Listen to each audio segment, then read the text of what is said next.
Hey there, it's Monster Train 2! Alright, so I'm a little bit vibrating about this. I actually recorded just before this episode a complete, or rather, before this video, a complete run of the demo. But I realized after I did it that I probably should just put out a video first that explains what's in this demo. What is it? Well, here, I'm going to make that for you now because this is actually the first time I'm seeing this screen, which is what shows up after you finish a run. I didn't notice it before, but basically, it's Monster Train 2, y'all. We're back. It has been, I don't know, 4 years, something like that, since Monster Train 1. The game, it looks so cracked, and I'm having so much fun with the demo. The demo is out right now, so if you're watching this video, this demo is for you, quite literally. If you have ever watched me for any content in anything ever, this is my jam. You will enjoy it, I promise you. So I'm having a blast. Basically, the demo is out and there's a lot of new stuff in it. And I wanted to start this demo from this screen. So when I'm explaining things here, this is purely going to be informational. I want to say what's in it and what I think is going to be in the real game based on what they put in the demo. So some things are, this screen is important. Obviously, there are new clans and everything. 100 more cards, okay? There are more clans in the real game. Great. We have the names of these. I have found them. I'll show you where they are on another screen in a couple moments. So we'll get there. But higher difficulties. So as far as I'm aware, Covenant 1, same concept of covenants as in Monster Train 1, exists as the highest you can go in the demo, which is fine. It's like the baseline, right? So it's a good exposure to everything, but none of the higher difficulties are in the demo. Okay. The dailies are back. Great. We all love dailies. Fantastic. So that's exciting. Dimensional challenges. I don't know what this is. My only real guess is that this might be expert challenges renamed. I don't really know. I'm assuming that's what that is, but there's really no explanation as far as I can tell for what a dimensional challenge is. So we have, maybe they'll, I don't know, put out a blog post or something at some point explaining what these are, but there's some kind of a challenge to look forward to. I actually discovered this at the very tail end of my previous run actually the video for that will be coming out after this one, but basically there's an endless mode now. You can't do that in the demo, so okay, fair enough. I'm really interested in how that plays though, because this was one of the most requested things I've heard of in the first game. Was like, yo, I want to keep playing my cool run after it finishes, right? So that's exciting. You've got new events. The concept of caverns from Monster Train 1 persists. We have events. There will be more of them in the full release. Cool. We love to see that. More diversity. Great. Logbook will be back. That's great too. We all love the logbook. The completionists across the group. Everyone is all into, finish every single clan combination at the highest difficulty, whatever. Pyre Hearts, there's more of them. So this is a concept that I will explain in a minute when we get to it. But basically, there's more of them. This is the first time I'm noticing that there's confirmation of more, which is great. I'll get to what those are. Don't worry too much about that right now. A full story, neat. We didn't even really have a story in Monster Train 1, so it was basically just lore tooltips, which is not bad, right? If you read everything, you could do lore stuff, so that's cool. And then Battle the Titans. This seems fun, because one thing I've noticed from this is that the DLC stuff from Monster Train 1 does not appear to be present as far as I can tell. No pack shards, no divine temples, no elite units as far as I can tell. So it's possible when they say Battle the Titans, that might be a divinity, right? I mean, because the divinity was a titan, so I don't know. Was he actually? No, he wasn't a titan. He's actually a divinity. No, lore. I should do a lore video, huh? Anyway, this is some stuff that's coming out on Monster Train 2 when it comes out. Great. You can wishlist it. It's on Steam. There's a Discord server for it. Exciting. Great. We all know these things. Let's continue. Great. We're here.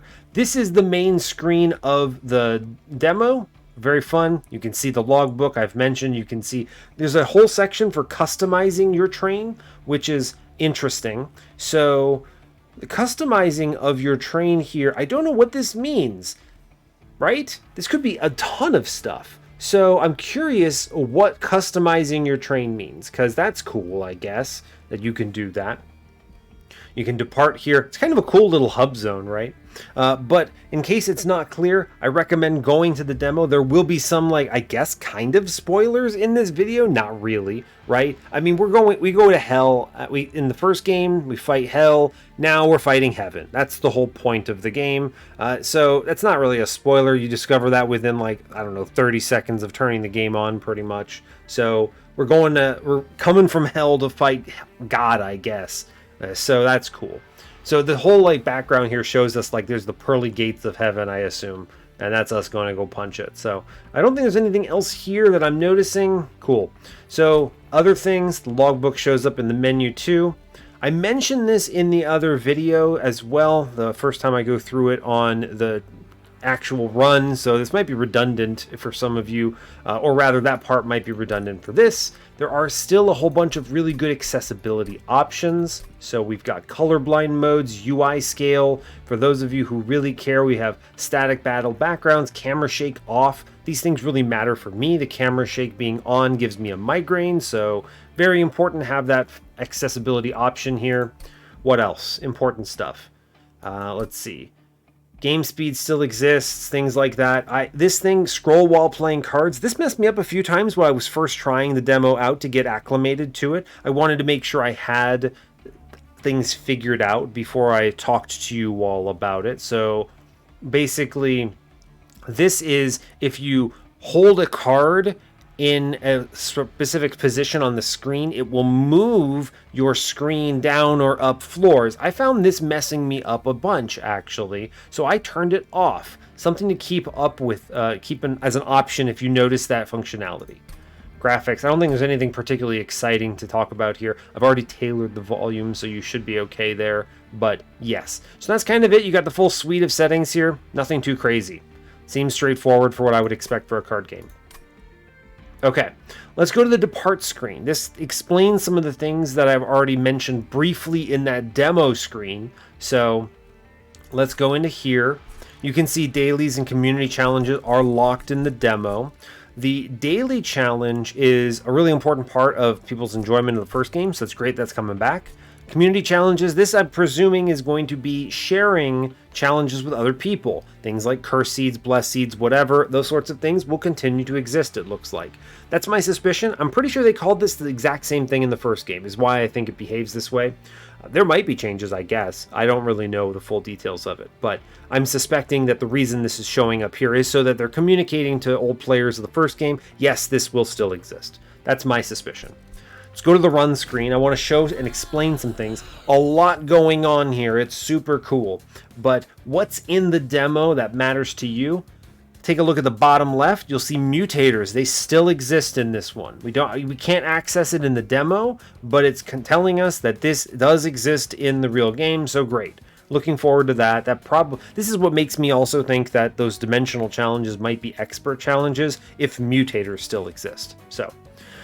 What else? All right, you get 2 clans in the starter of the demo, right? And they reveal the names of 3 more. So the first clan is the Banished. Take command of this mobile host of angelic warriors that have sided with hell to reclaim their home. Again, see, we're going to heaven, right?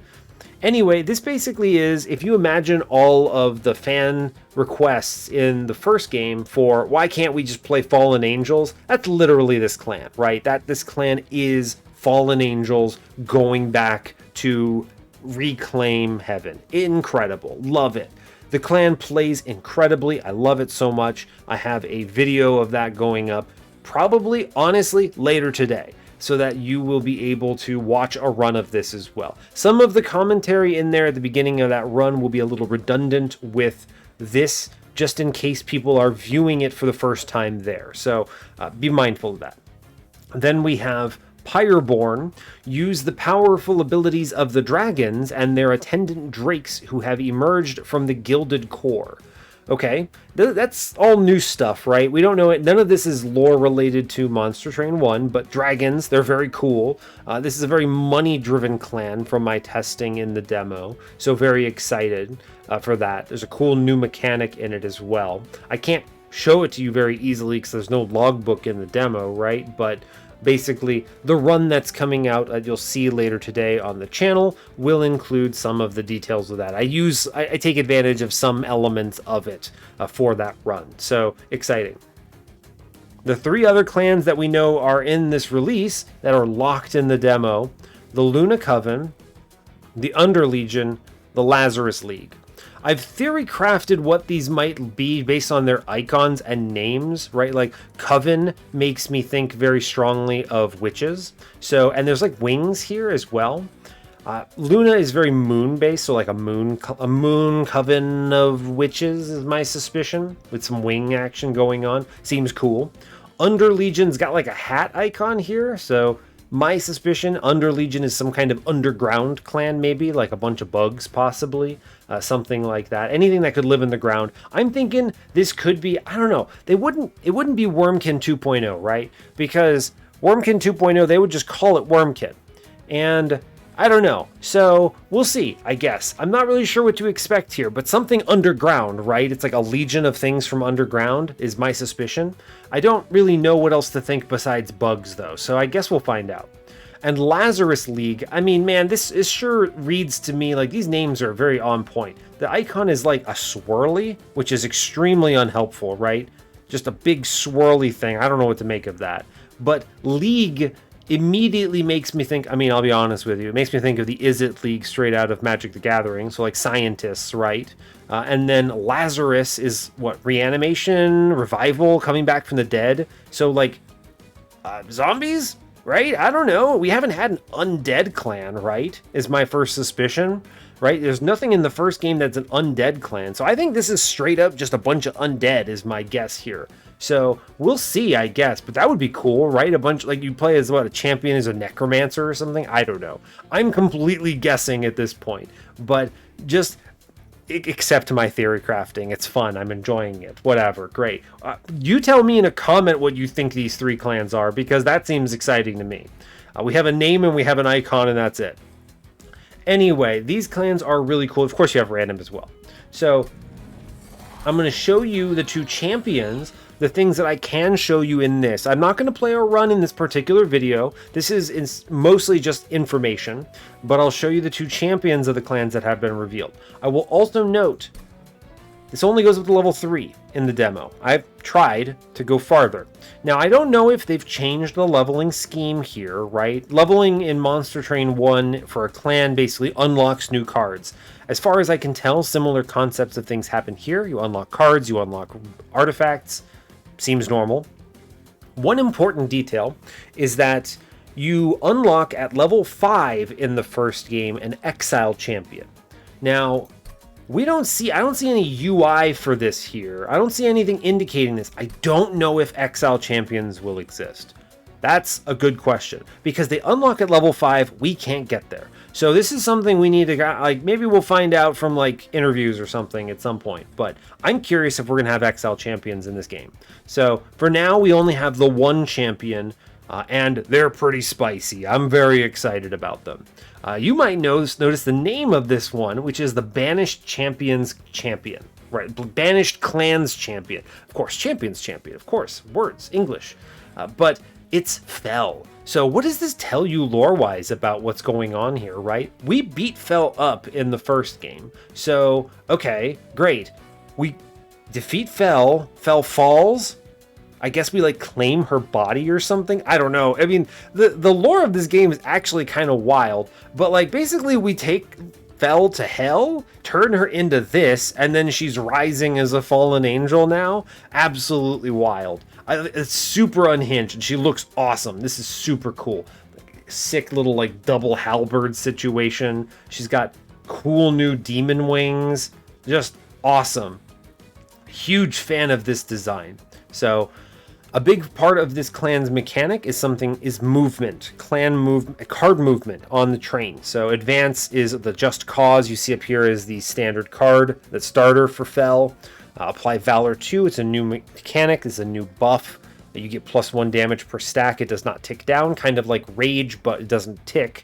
And then after combat, the unit in the front with Valor gains armor. pretty cool, actually. I like it a lot. It encourages your offensive units to be frontliners, which is exciting.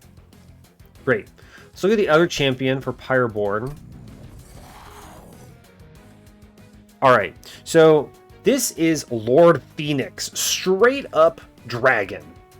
Dude looks awesome. I like his little sash cloak situation thing going on. He's got a real good pose, breathing fire and stuff. So very exciting here. This is really cool. I haven't had a chance to play with him too much, but his abilities are pretty spicy. You will see videos on the channel with all of these options. I will play every single thing that's available. His starter card is Fire Starter, deal 1 damage, then apply Pyre Gel 2. This is interesting. Pyre Gel is like reverse scaling. So whereas in Monster Train 1, the common approach for us to get stronger would be to increase our attack, right? This basically increases our attack by giving a debuff, right? So we hit the enemy and they take extra damage. It's kind of a very cool reverse scaling in that sense. So you just get that out of the gate on his opener, and it's pretty good. I'm a big fan. There's a lot of multipliers and powerful cards that I've noticed so far. Obviously, I don't have everything unlocked, and I can't show you the logbook because it's the demo, which the logbook's not in the demo, but we know it will exist anyway. What we have available in the demo is pretty powerful here. The next most important thing I want to talk about is this new thing. This is completely new. I mentioned before that Pyre Hearts were a thing. So it showed up on that previous screen, right? It said 10 plus more available, I think is what it said. So this is something you unlock pretty early in the demo, but basically it is a customization option for your run. So the default Pyre Heart, this is, if you're familiar with Monster Train 1, this is the thing you defend at the top of your train. Enemies advance up your train, and if they hit your guy too much, your Pyre Heart dies, you lose. That's how you lose the run. So in Monster Train 1, it didn't do anything special. Nothing special at all. That one still exists, apparently. It's called the Proto Heart Cage here. No special capabilities, just some stats. Great. 35 attack, 85 health. Those are numbers. If you're not familiar with the game, don't worry too much about it. Basically, as far as I can tell, just big numbers, right? But now you can get an additional one, and there is one that's unlockable rather in the demo. I didn't have it at the very beginning, but you unlock it early on. It is called Heart of the Pact, and it has an ability that says after playing a card from your primary and allied clan, draw +1 next turn. It's actually really strong, right? This is a very good effect. You draw an extra card next turn. Incredible. And so you have to kind of play your clans in unison, right? You want to use them both in somewhat equal measure, or you lose the benefit of this. So now you see here, you pay for this with some lower damage and 20 lower max health. So that's interesting. I'm curious what other ones they have. They say 10 plus more, so wow, I guess that's a lot of options. And of course there's also a random Pyre Heart option.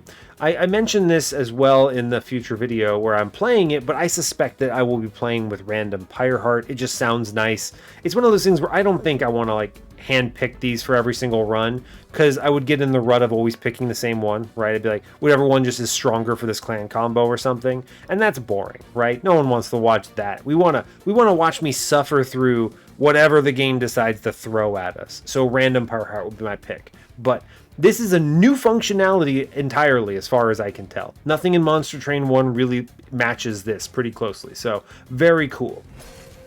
I did mention also difficulties, so you can see here Covenant rank information, rank 1. The baseline version that you play the first time through in Monster Train 2's demo is rank 0. That's tutorial mode, basically. It's, like, I'll be honest, a little trickier than Monster Train 1's tutorial, but still a tutorial, essentially. You unlock this Covenant as soon as you win, and the idea behind it is, it does, as far as I can tell, similar things. There are differences, however. You'll see this when you actually play the demo and play a run at Covenant 1, but I'm pretty sure instead of getting an uncommon like spell or draft card, you now get a banner unit for free. So the concept of banner units is guys that you draw like early on, and there are a lot of very like crazy changes in this game that will things that you'll see in the demo run later. I'm not going to explain them now. The mechanics of the game have changed considerably, though, so keep that in mind. You'll see it when you actually play a run, or when you see me. I'll talk through them when we actually play a run later, but we don't know how many covenants there are. We just know that there are additional covenant levels that will be unlocked in the full game. It's worth noting that we had 25 in Monster Train 1. I expect similar in Monster Train 2. Right? I don't see any reason to change it. So, I guess they could. I don't know. But anyway, basically, TLDR, if you're extremely good at Monster Train 1, you'll probably find Covenant 1 of this demo pretty easy. I know I find it pretty straightforward. It's very fun. I enjoy it a lot. But, you know, the enemies, the bosses, things aren't that threatening. But you have to keep in mind a lot of growth and difficulty, and this could still be on par or harder than Monster Train 1. Really hard to say. So we'll have to wait for the full release to find out the full details of that. But yeah. And so that is essentially what's all visible in this demo. I am not going to play a run in this particular video. I just wanted to show off all of this. Expect to see a lot of coverage on this on the channel, however. I'm extremely excited about this, and this demo has been so much fun. So yeah, that's where we're at. I will let you know. I'll let you go there. If you have questions, I have played a bunch of this demo at this point. I can probably answer most of them in the comments, so feel free to ask. I only know what's in the demo at this point, so I wish I could tell you more than that, but yeah, that's about what we have right now. I'm so excited, and I hope you are too. So anyway, I'll let you go. So hey, thanks a lot for watching, and I appreciate your time. Have a good one.